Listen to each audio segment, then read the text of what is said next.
Vamos falar um pouco sobre economia. Você tem escutado, assistido muito nas TVs, no site, nas rádios, falar em o mercado não aprovou, o mercado não está satisfeito. Olha, o mercado não recebeu bem as primeiras declarações do ministro Fernando Haddad, não recebeu bem as primeiras declarações daquele que é indicado para a presidência da Petrobras, não recebeu bem as declarações daquele que está à frente da pasta da Previdência, o ministro Lupe. Mas quem é o mercado?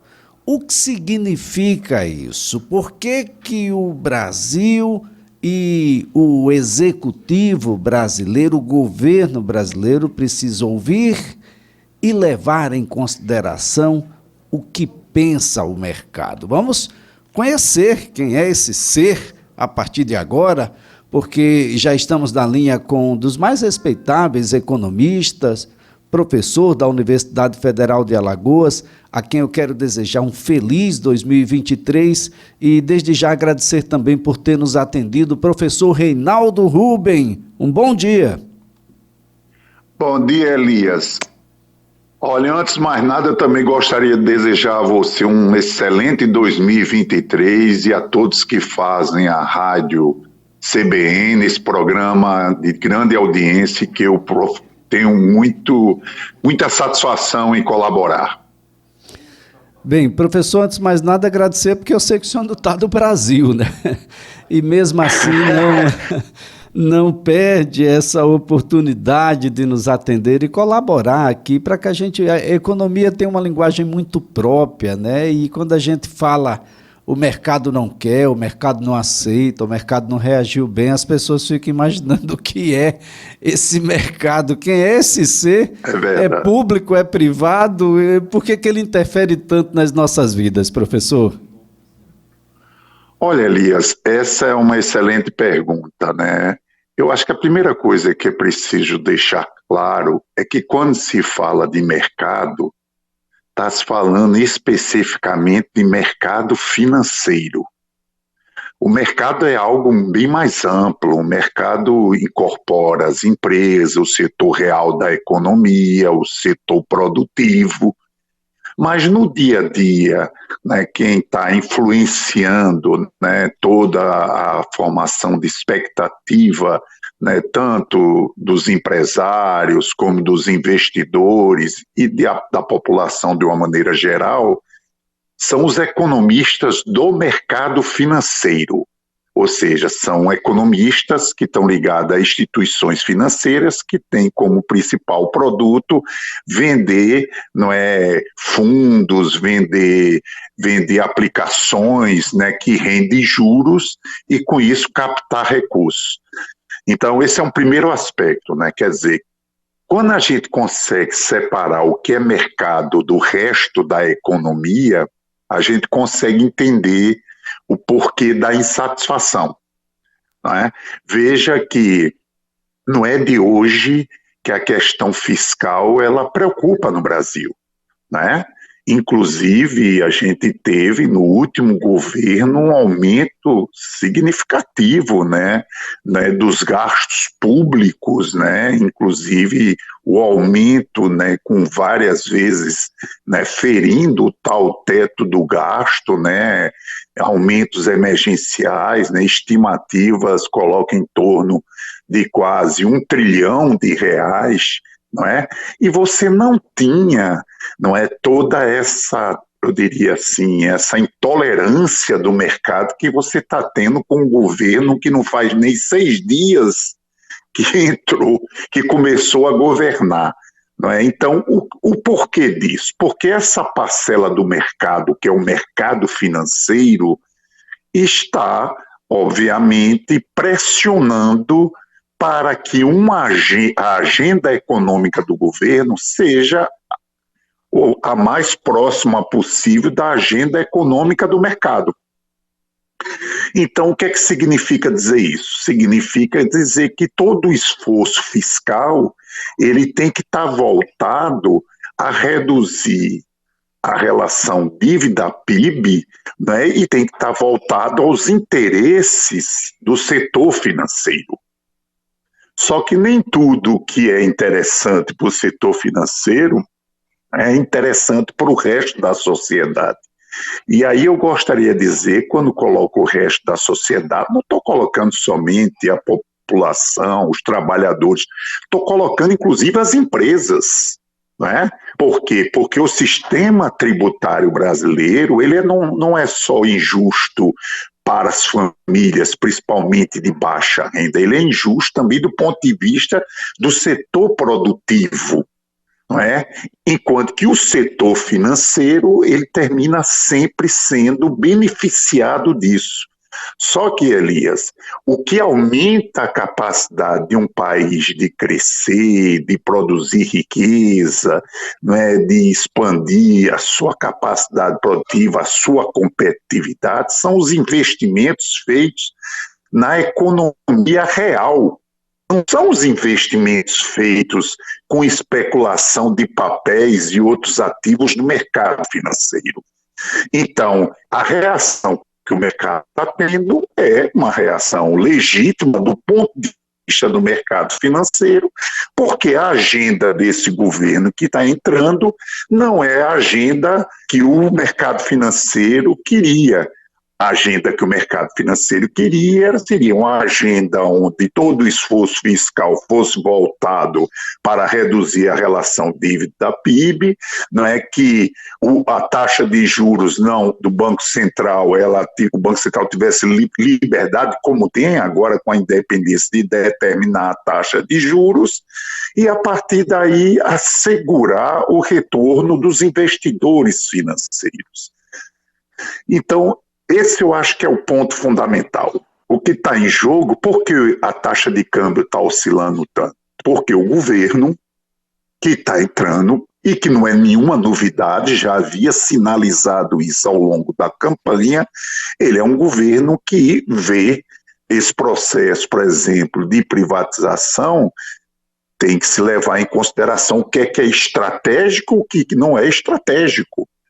Não tem sentido você vender empresas para pagar dívida com taxa de juros elevados, enquanto você pode ter parcerias inteligentes, bem elaboradas entre o setor público e o setor privado, para alavancar a capacidade de investimento em infraestrutura, seja infraestrutura física, infraestrutura social, seja em ciência e tecnologia, infraestrutura tecnológica. Então é isso que está se falando, não está se falando em uma estatização da economia e excluir o setor privado, pelo contrário. Agora, essa não é a agenda do setor financeiro, essa não é a agenda de quem está investindo no mercado financeiro para viver de rendas. Eu recentemente, Elias, escrevi um artigo que foi publicado, eu não sei se você teve acesso, onde eu mostro, não é, a participação nas despesas executadas, né, por parte do governo federal dos juros e amortização da dívida. Isso representa 50% das despesas públicas. Aí quando você vai para investimento, isso representa 1%. Até os salários, né, dos funcionários, que é sempre demonizado como sendo o grande problema, representa 8,5% das despesas do governo. Agora tem subsídios, tem uma série de gastos que terminam beneficiando parcela da população e que muitas vezes essa própria parcela diz que há excesso de Estado na economia, né?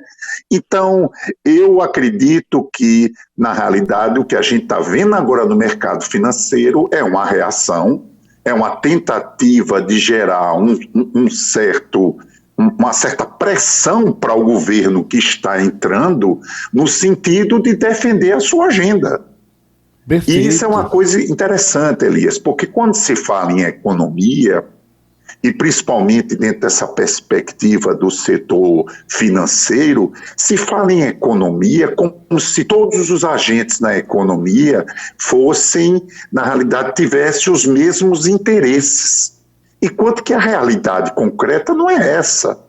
Por exemplo, aquele empresário que está no dia a dia da sua empresa, né, ali arriscando, não é, investindo, não é, pagando um imposto alto, pagando uma taxa de juro real alta, que está correndo todos esses riscos, não tem o mesmo interesse de que uma pessoa que compra papéis do Tesouro em moeda nacional e que está vivendo somente do retorno financeiro disso.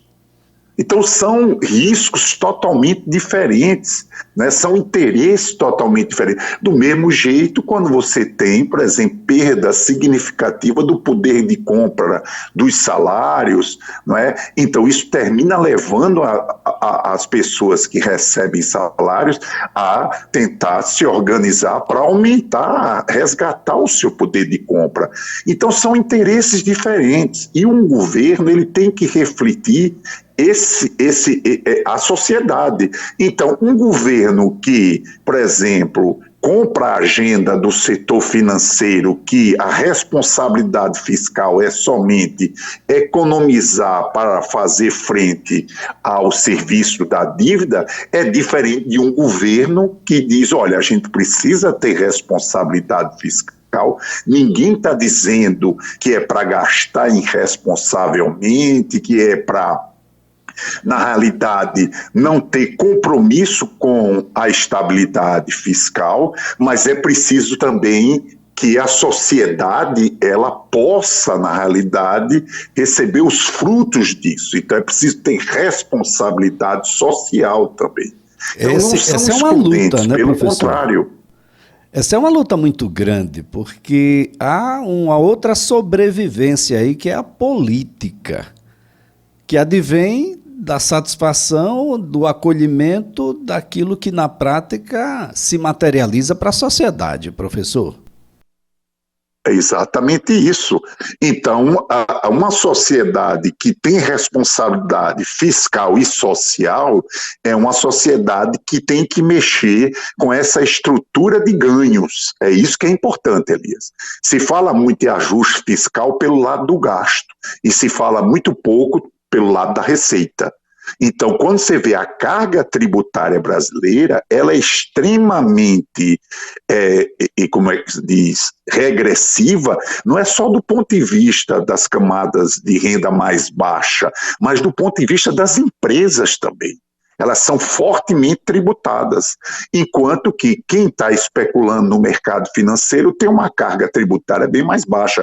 Isso precisa ser corrigido, tanto o imposto do ponto de vista de consumo, como o imposto do ponto de vista de renda e riqueza. Isso está sendo sinalizado por esse governo que está entrando. O senhor acredita então, que ele vai... É importante ver que não tem razão para se ter uma taxa de juros maior do mundo em termos reais, quando tem uma taxa de inflação que está caindo, não é? Em função de um risco fiscal que, diga-se de passagem, Elias, é polêmico, mas 99,9% da dívida brasileira é em reais. Não tem risco de dar calote na própria moeda. Isso não existe. Então, o que há é uma pressão, obviamente, uma disputa pelo orçamento público, onde se houver, por exemplo, tanto uma reforma fiscal como uma regra de gasto que possa contemplar, né, e preservar os investimentos para melhorar o perfil de distribuição de riqueza na economia, Elias, quem vai inclusive se beneficiar muito disso será justamente o setor privado, não o setor financeiro necessariamente, mas o setor produtivo, na medida em que você sabe que o efeito multiplicador dos gastos nas famílias de baixa renda, até mesmo porque a capacidade de poupança é muito pequena, é muito forte na economia. Então, quando você injeta recursos nessa camada de renda mais baixa, e ela transforma isso em gasto, então isso estimula a economia. Do mesmo jeito, quando se realiza investimentos em infraestrutura. Então, o que está se falando, Elias, é um modelo de desenvolvimento, um modelo que contempla a sociedade como um todo, e não um modelo voltado só para o mercado financeiro. Isso não tem nada a ver com comunismo, isso não tem nada a ver com socialismo, isso tem a ver simplesmente dentro dos marcos de uma economia de mercado, uma economia que possa melhor distribuir a riqueza. Claro que isso conflita com o interesse no mercado financeiro, mas não necessariamente, eu diria, e a realidade pode vir a mostrar isso, conflita com os interesses do setor privado produtivo. Agora, professor Reinaldo Rubem, os contribuintes brasileiros pagaram 11,5% a mais de impostos em 2022, quando a gente compara com 2021, mesmo que tenha as desonerações que foram promovidas, mesmo aquilo que aconteceu com os combustíveis, com a energia elétrica, ainda assim pagamos 11,5% a mais do que 2021. Esse é o saldo de 2022 acima dos 2 trilhões 890 bilhões de reais. A expectativa desse ano é de crescimento. Agora, há uma preocupação. O censo, que está aí em vias de ser encerrado, está levando o país a encolher. E os municípios estão encolhendo. Isso tem uma relação direta com o Fundo de Participação dos Municípios. Essa é uma preocupação que o governo federal tem que olhar com olhos um pouco mais atentos, porque senão a gente pode ter uma quebradeira geral por aí? Olha, Elias, eu acho que esse é um ponto muito importante, né? Do ponto de vista fiscal, e aí eu falo tanto do lado do gasto como do lado da receita, com certeza uma série de distorções precisarão ser corrigidas, né? Uma primeira distorção importante do ponto de vista do gasto, que vai aumentar muito a eficiência, é a revisão de uma série de subsídios, não é? Inclusive sem nenhuma contrapartida do ponto de vista de resultados. Então, isso é um aspecto extremamente importante, é preciso aumentar a eficiência do gasto, é preciso, de fato, né, fazer com que os recursos públicos sejam alocados e gastos de forma eficiente e buscando a melhoria do bem-estar da sociedade como um todo. Do ponto de vista da receita, é aquilo que eu estava te falando. Você tem uma distorção tributária no Brasil, não é? A carga é elevada, mas a distribuição dessa carga ela é totalmente desigual. Ela penaliza fortemente o setor da sociedade de mais baixa renda e o setor produtivo, porque ela incide fortemente sobre consumo. Mais de 50% tem a ver com consumo e produção. Já quando você vai para a renda e o patrimônio, há essa regressividade, ela também se mostra presente por conta justamente que as camadas de mais alta renda terminam se beneficiando. Agora, essa questão da distribuição dos recursos com os entes da federação, isso é muito importante, Elisa. Veja o que está acontecendo. Você tem tido depoimento de vários secretários da Fazenda quando o governo, em junho do ano passado, decidiu fazer aquela desoneração dos combustíveis, né, baixando o ICMS para 17%, né, o que a implicação que isso vai terminar tendo sobre a receita dos estados. Então, isso em algum momento vai ter que ser renegociado com o governo federal. E veja que não foi fácil o governo que está entrando mexer nisso, porque combustível é algo que tem num país onde basicamente o transporte é feito via rodoviária, isso tem um peso importante, né, nos insumos, enfim. Então, essa questão aí vai ter que ser analisada, que como vai ser retirado esse subsídio que gerou uma queda artificial da inflação. Foi beneficiado pelo fato do petróleo cair no nível internacional, mas gerou uma queda artificial, e isso a gente está percebendo claramente. Mas só que é no município, justamente no serviço público municipal, onde está que tem que estar a maior eficácia, né, do atendimento à população, porque as pessoas moram nos municípios, né? Elas não moram em Brasília, né? É claro. Então, isso significa que tem que se rever essa questão aí, em função desse efeito que você acabou de falar, de redução da população, que é uma coisa que, inclusive, o IBGE ainda vai explicitar melhor o porquê disso, não é? E o segundo aspecto, Elias, que eu vejo como extremamente salutar, e me parece que o governo que está entrando também está focando nisso, é a questão das políticas de desenvolvimento regionais, né? Não dá para você tratar um país extremamente heterogêneo com políticas como se fosse tudo igual, políticas homogêneas. Né? Então, me parece que há um esforço, né, de tentar dar maior organicidade às políticas, né, dos diferentes ministérios, né, onde o vice-presidente, o Alckmin, atual presidente, ou ministro da Indústria, Comércio e Serviço, né, Desenvolvimento, Comércio e Serviço, ele colocou claramente um aspecto que eu considero extremamente crucial para um crescimento sustentável da economia brasileira, que é justamente você cessar esse processo de desindustrialização que o país vem sofrendo, não é, desde os anos 80, e que isso tem um efeito extremamente negativo na sustentabilidade, modernização e competitividade da economia brasileira. Muito já bem, que é a indústria que é justamente um difusor de inovação, tanto para o setor de serviço como para o setor do agronegócio. Muito bem, professor.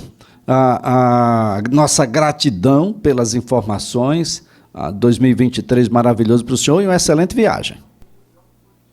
Tá, muito obrigado, Elias. Estou sempre à sua disposição. Forte abraço.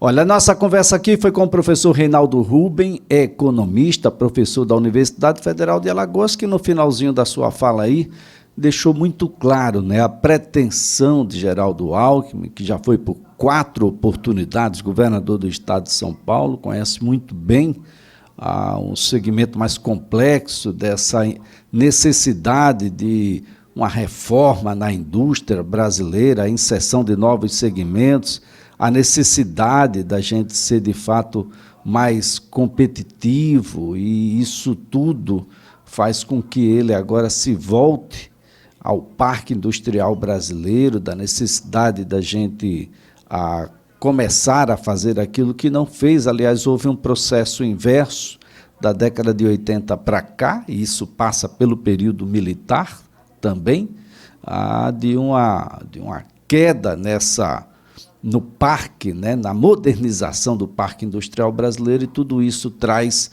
uma série de problemas, de reflexos dessa ausência de uma indústria mais competitiva, de uma indústria mais atualizada. Aliás, não sabemos em que geração, de fato, industrial nós nos encontramos.